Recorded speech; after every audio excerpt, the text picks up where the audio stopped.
আসসালামু আলাইকুম এভরিবডি, কেমন আছেন? আশা করি অনেক ভালো। তো সো গাইস, অ্যাকচুয়ালি আজকের এই ভিডিওটি হচ্ছে গিয়ে মাইক্রোওয়্যার w17 ডিসপ্লে টাইম আমরা সেট করব কীভাবে।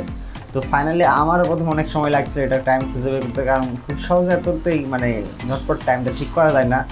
হচ্ছে কি অ্যাপস থেকে টাইমটা ঠিক করতে হয়। তো তোমাদেরকে আজকে দেখাবো যে অ্যাপস থেকে তোমরা টাইমটা কীভাবে ঠিক করবা। তো তার আগে অবশ্যই বলে নেই, তোমরা যারা এখন আমার চ্যানেলটা সাবস্ক্রাইব করা ওঠে সাবস্ক্রাইব করবা, আর যারা অলরেডি সাবস্ক্রাইব করেছো তাদেরকে অনেক অনেক ধন্যবাদ। তো ফুল কথা হয়ে গিয়ে মোবাইল স্ক্রিনে গিয়ে আর হচ্ছে ঘড়ির স্ক্রিনে গিয়ে দুইটা একসঙ্গে দেখাবো টাইম কীভাবে সেট করতে হয়। বাট এই ঘড়ি থেকে কিন্তু টাইম সেট হবে না। টাইম সেট করতে গেলে মোবাইল স্ক্রিন মোবাইল অ্যাপস দিয়ে টাইমটা সেট আপ করতে হবে। তো ওকে, তোমাদেরকে প্রথমে ঘড়ির ডিসপ্লেতে দেখায় যেখানে হচ্ছে গিয়ে 13টা 32 অর্থাৎ, আর মোবাইলে 1টা 32। তো টাইমটা ঠিক করবে কীভাবে, এর জন্য অবশ্যই যে অ্যাপসটা আছে অ্যাপসটা ডাউনলোড করে এটাকে সেট আপ করে নেবা। আর ও আছে কিন্তু এই সেটিংসটা না, এটা হচ্ছে কি অ্যাপস দিয়ে পুরোটা সেট আপ করতে হবে। তো তোমাদেরকে এ টু জেড দেখাবো স্টেপ বাই স্টেপ। তো আমি অ্যাপসটা ওপেন করলাম, এটা হচ্ছে গিয়ে স্ক্রিন খুলে অ্যাপসটা পেয়ে যাবো। আর লগ ইন খুবই সহজ। এরপরে আমরা যাবো প্রোফাইলে গেলে পাবো হচ্ছে গিয়ে ইউনিট সেট।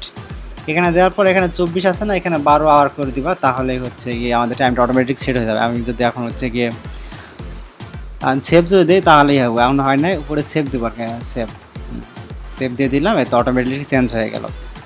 তো তোমাদেরকে আরেকবার দেখায় নেই।